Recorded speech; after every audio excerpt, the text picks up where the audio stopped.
Hi welcome back to Excel skill corner. നമ്മളിന്ന് discuss ചെയ്യാൻ പോകുന്നത് migration of Tally to GST scenario part 2.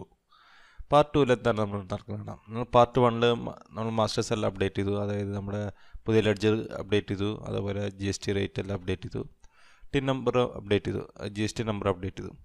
Part 2 നമ്മൾ discuss ചെയ്യാൻ പോകുന്നത് അക്കൗണ്ടിങ് വൗച്ചേഴ്സിനെ കുറിച്ചാണ്. എങ്ങനെയാണ് ഇൻവോയ്സ് പ്രോസസ്സ് ചെയ്യുന്നത്? അതായത് ഫസ്റ്റ് പർച്ചേസ് അക്കൗണ്ട് എടുക്കുക. നമ്മളിവിടെ ഡേറ്റ് കറക്റ്റ് ചെയ്ത് കൊടുക്കുക, കാരണം വെച്ചാൽ ഇവിടെ ഡേറ്റ് സിനാരിയോ വളരെ ഇമ്പോർട്ടൻ്റ് ആണ്. അതായത് ജൂലൈ 1 മുതലാണ് നമ്മൾ GST സിനാരിയോ സ്റ്റാർട്ട് ചെയ്യുന്നത്. അപ്പോൾ ഡേറ്റ് അപ്ഡേറ്റ് ചെയ്യുക. അതായത് നമ്മളിവിടെ ഏത് പാർട്ടിയുടെ പേരിലാണ് അക്കൗണ്ട് അടിക്കുന്നത്, ബില്ലടിക്കുന്നത്, പാർട്ടി സെലക്ട് ചെയ്യുക. ഇപ്പോൾ ഞാൻ സ്റ്റഡ്സിൻ്റെ പേരിൽ ബില്ലടിച്ചു. സ്റ്റഡ്സ് ഡൽഹിയിലാണ് വരുന്നത്. GST നമ്പർ നമുക്കറിയാം. ഇവിടെ GST പർച്ചേസിൻ്റെ അണ്ടറിലാണ് നമ്മൾ ലെഡ്ജർ ക്രിയേറ്റ് ചെയ്തിരുന്നത്. GST പർച്ചേസ് സെലക്ട് ചെയ്യുക. ഇത് പ്രോഡക്റ്റ് ആണ്, ഈ പ്രോഡക്റ്റ് ടൈപ്പ് ചെയ്ത് കൊടുക്കുക. ഓട്ടോമാറ്റിക്കായിട്ട് നമ്മൾ സാധാരണ ചെയ്യുന്ന പോലെ നോട്ട് അപ്ലിക്കബിൾ എത്ര നമ്പർ അത് അടിച്ചു കൊടുക്കുക. നമുക്കതിൻ്റെ നമ്പർ കിട്ടും. ഇവിടെ നമുക്ക് വരാവുന്ന സിനാരിയോ എന്ന് പറഞ്ഞാൽ, ഇപ്പോൾ നമ്മളിവിടെ IGST ആണ് വരേണ്ടത്. ഇപ്പോൾ നമ്മൾ മിസ്റ്റേക്കിൽ CGST അടിച്ചെന്ന് വിചാരിക്കുക. ഇവിടെ CGST അടിച്ചല്ലെങ്കിൽ അടിച്ചു കഴിഞ്ഞാൽ ഉണ്ടാവുകയെന്ന് വെച്ചാൽ ഇവിടെ നമുക്ക് അതിൻ്റെ ടാക്സുകൾ വാല്യൂ വരില്ല.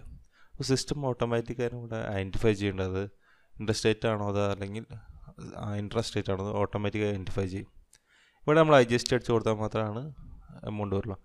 ഇത് വളരെ ഇമ്പോർട്ടൻ്റ് ആയിട്ടുള്ള സിനാരിയോ ആണ്. പലപ്പോഴും നമുക്ക് മിസ്റ്റേക്ക് ഒഴിവാക്കാൻ വേണ്ടി ടാലി ചെയ്യുന്നത് ഓട്ടോമാറ്റിക്കായിട്ട് കറക്റ്റ് ചെയ്യുന്നുണ്ട്. അതുപോലെ തന്നെ മറ്റൊരു ബില്ലിൽ പർച്ചേസ് ഇൻട്രസ്റ്റ് റേറ്റ് പർച്ചേസ് ആണ്. അത് കേരളത്തിൽ നിന്നാണ് പർച്ചേസ് ചെയ്യുന്നത്. നമ്മുടെ ഇവിടെ GST പർച്ചേസ് അക്കൗണ്ട് കൊടുക്കുക. അതുപോലെ പ്രൊഡക്റ്റ് ഡീറ്റെയിൽസ് എന്ന ടയർ ആണെങ്കിൽ ടയർ കൊടുക്കുക. നോട്ട് അപ്ലിക്കബിൾ, ക്വാണ്ടിറ്റി അടിക്കുക. അതുപോലെ എമൗണ്ട് അടിച്ചിട്ട് എൻ്റർ ചെയ്യുക. ഇവിടെ നമുക്ക് ഇതുപോലെ സിസ്റ്റം തന്നെ ഓട്ടോമാറ്റിക് അപ്ഡേറ്റ് ചെയ്യും. നമ്മളിപ്പോൾ IGST ടൈപ്പ് ചെയ്യണമെങ്കിൽ ഇവിടെ ബ്ലാങ്ക് ആയിട്ട് വരും. ദാറ്റ് മീൻസ് സിസ്റ്റത്തിന് അറിയാം അത് കേരളത്തിലാണ്, അതുകൊണ്ട് ഇവിടെ CGST അല്ലെങ്കിൽ SGST ആണ് ചാർജ് ചെയ്യേണ്ടത്. SGST ചാർജ് ചെയ്യുക, അതുപോലെ CGST ടൈപ്പ് ചെയ്താലും ഓട്ടോമാറ്റിക്കായിട്ട് ടാക്സബിൾ റേറ്റ് കറക്റ്റായിട്ട് തന്നെ ഇവിടെ ഡിവൈഡ് ചെയ്തിടും. അതായത് വളരെ സിമ്പിളായിട്ട് തന്നെ ഇവിടെ നമുക്ക് പർച്ചേസ് ഇൻവോയ്സ് എൻ്റർ ചെയ്യാൻ സാധിക്കും. അതുപോലെ തന്നെ സെയിൽസ് ഇൻവോയ്സും എൻ്റർ ചെയ്യുമ്പോൾ സെയിം സിനാരിയോ എന്ന് പറഞ്ഞത്. ഇപ്പോൾ നമ്മൾ സെയിൽസിൽ F8 ക്ലിക്ക് ചെയ്ത് കഴിഞ്ഞാൽ നമുക്ക് സെയിൽസ് സിനാരിയോ ഇവിടെ ആഡ് ചെയ്യാം. അത് ടാക്സ് ഇൻവോയ്സും മോഡലാണ്. നമുക്ക് ഇനി റെഗുലർ പർച്ചേസിന് നമുക്ക് ടാക്സ് ഇൻവോയ്സിന് ഒറ്റ ഓപ്ഷൻ മാത്രമേ ഉള്ളൂ. പഴയ പോലെ ഫോർമാറ്റ് ബി സിനാരിയോ ഇല്ല. ഇതിപ്പോൾ കേരളത്തിലൊരു ഡീലർക്കാണ് നമ്മൾ ബില്ല് ചെയ്യണമെന്ന് വിചാരിക്കുക. ഇവിടെ നമ്മൾ ഐറ്റം സെലക്ട് ചെയ്ത് GST സെയിൽസ് ലെഡ്ജറിൽ GST സെയിൽസ് സെലക്ട് ചെയ്യുക. അതുപോലെ നമ്മൾ നോട്ട് അപ്ലിക്കബിൾ നമ്പർ കൊടുക്കുക. ഇവിടെ നമ്മൾ എൻ്റർ ചെയ്യുക. എത്രയാണോ ക്വാണ്ടിറ്റി ടൈപ്പ് ചെയ്യുക. ഇവിടെ ഹെൽമെറ്റ് 2 ടാക്സ് റേറ്റാണ് നമ്മളിവിടെ സബ്മിറ്റ് ചെയ്യുന്നത്.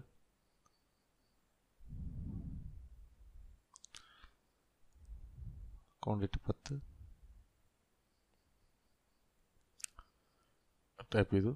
ഇവിടെ നമ്മൾ ഇത് കഴിഞ്ഞിട്ട് ഇവിടെ SGST ടൈപ്പ് ചെയ്യുക. അതായത് ഇൻട്രസ്റ്റ് റേറ്റ് സെയിൽസ് ആയതുകൊണ്ട് നമ്മളിവിടെ SGSTയും അതുപോലെ CGST ആണ് ഇവിടെ എൻ്റർ ചെയ്യുന്നത്. ഓക്കെ, എൻ്റർ ചെയ്തിട്ട് സേവ് ചെയ്യാം. ജസ്റ്റ് ഓർത്ത് അക്സെപ്റ്റ് ചെയ്യാം. ഇതേപോലെ മറ്റൊരു ഇൻവോയ്സ് നമ്മൾ ഇൻട്രസ്റ്റ് റേറ്റ് ഇൻവോയ്സ്, അതായത് നമുക്ക് കേരളത്തിന് പുറത്തേക്കുള്ള ഇൻവോയ്സ് ആണെങ്കിൽ നമുക്ക് എങ്ങനെ ചെയ്യണം അറിയാം. ഇപ്പോൾ ഞങ്ങളുടെ ചക്കർ ഏജൻസിക്കാണ് ബില്ലടിക്കുന്നത്. ചക്കർ ഏജൻസിയുടെ ബില്ലടിക്കുമ്പോൾ ഇവിടെ അറിയാം മധുരയ്ക്കാണ്, അതായത് തമിഴ്നാടിനാണ്. സോ ഇവിടെ GST സെയിൽസ് സെലക്ട് ചെയ്ത് നമ്മൾ പ്രൊഡക്റ്റ് സെലക്ട് ചെയ്യുക. എന്താണ് പ്രൊഡക്റ്റ് സെലക്ട് ചെയ്യുക. അപ്പോൾ ഞാൻ ഹെൽമെറ്റ് പ്രൊഡക്റ്റ് സെലക്ട് ചെയ്തു. ക്വാണ്ടിറ്റി 10 കൊടുത്തു. End of the list. ഇവിടെ നമുക്ക് ടയറും ഇതുപോലെ തന്നെ 2 ടാക്സ് റേറ്റാണ് നമ്മൾ ടൈപ്പ് ചെയ്യുന്നത്.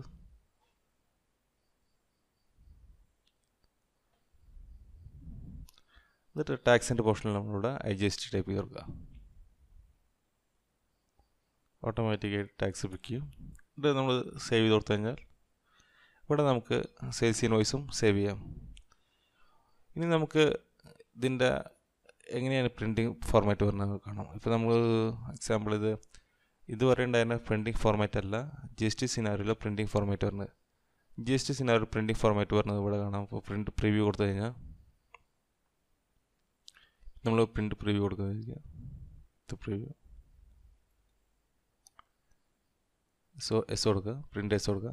ഇവിടെ നമുക്ക് രണ്ട് പോർഷനായിട്ട് ഇവിടെ താഴെ കാണാം. അതായത് ടാക്സ് റേറ്റ് നമുക്ക് ഇവിടെ വന്നിട്ടുള്ളത് സി ജി എസ് ടിയും എസ് ജി എസ് ടി ആയിട്ടാണ്. അതായത് സെൻട്രൽ ടാക്സ് എത്ര എമൗണ്ട് പിടിച്ചിട്ടുണ്ട്, അതുപോലെ തന്നെ സ്റ്റേറ്റ് ടാക്സ്, അതിൻ്റെ ഓരോത്തിൻ്റെയും ഐറ്റം ടാക്സ് റേറ്റിൻ്റെ ഡീറ്റെയിൽസ് ആയിട്ട് ഇവിടെ വന്നിട്ടുണ്ടാകും. ഇപ്പോൾ എച്ച് എസ് എം കോഡ് ഉണ്ടെങ്കിൽ എച്ച് എസ് എം കോഡും ഇവിടെ മെൻഷൻ ചെയ്യും. അതായത് നമ്മൾ ഐറ്റം ക്രിയേറ്റ് ചെയ്യുമ്പോൾ എച്ച് എസ് എം കോഡ് ഇവിടെ എൻ്റർ ചെയ്യുകയാണെങ്കിൽ ഓട്ടോമാറ്റിക്കായിട്ട് ഇൻവോയ്സിൽ നമുക്ക് എച്ച് എസ് എം കോഡായിട്ട് എൻ്റർ ചെയ്യാം. ഇതുപോലെ നമ്മൾ ഇപ്പോൾ പർച്ചേസ് ലെഡ്ജറാണെങ്കിൽ നമുക്ക് കാണാം.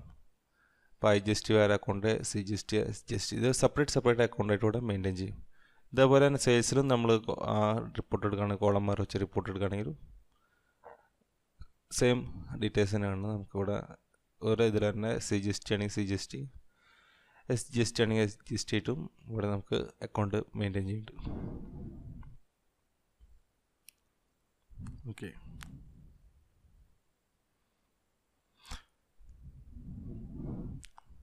ഇവിടെ രണ്ട് സിനാരിയോ ഡിഫറൻസ്, ഒന്ന് വൗച്ചർ ടൈപ്പ് ടാക്സ് ഇൻവോയ്സും വരുന്നത്, അതുപോലെ ഐ ജി എസ് ടിയും സി ജി എസ് ടിയും ഒരു അക്കൗണ്ടിൽ വരുന്നത്. ഇനി നമുക്ക് കാണേണ്ടത് വെച്ചാൽ എന്തായിരിക്കും G S T R 1 format, അതായത് ജി എസ് ടി സിനാരിയോയിൽ എങ്ങനെയാണ് ടാലി സപ്പോർട്ട് ചെയ്യുന്നതോട് കാണാം. ഇപ്പോൾ ഡിസ്പ്ലേ എടുക്കുക, നമ്മൾ ഡിസ്പ്ലേയിലൂടെ സ്റ്റാറ്റുട്ടറി റിപ്പോർട്ട്സ് എടുക്കുക, അതിൽ G S T option select ചെയ്യുക.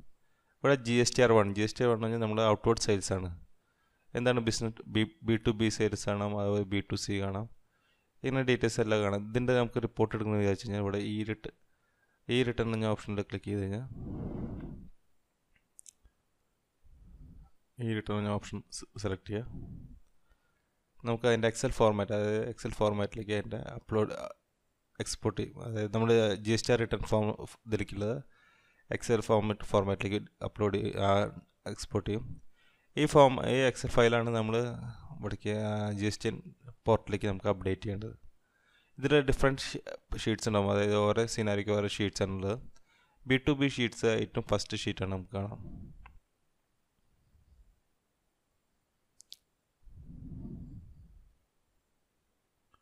ഇവിടെ ബി ടു ബി ഷീറ്റ്സ് കാണാം. ഇതിൽ നമുക്ക് എന്തൊക്കെയാണ് ഡീറ്റെയിൽസ് എന്ന് വെച്ചാൽ ജി എസ് ടി നമ്പർ ഉണ്ടാവും, അതുപോലെ ഇൻവോയ്സ് നമ്പർ.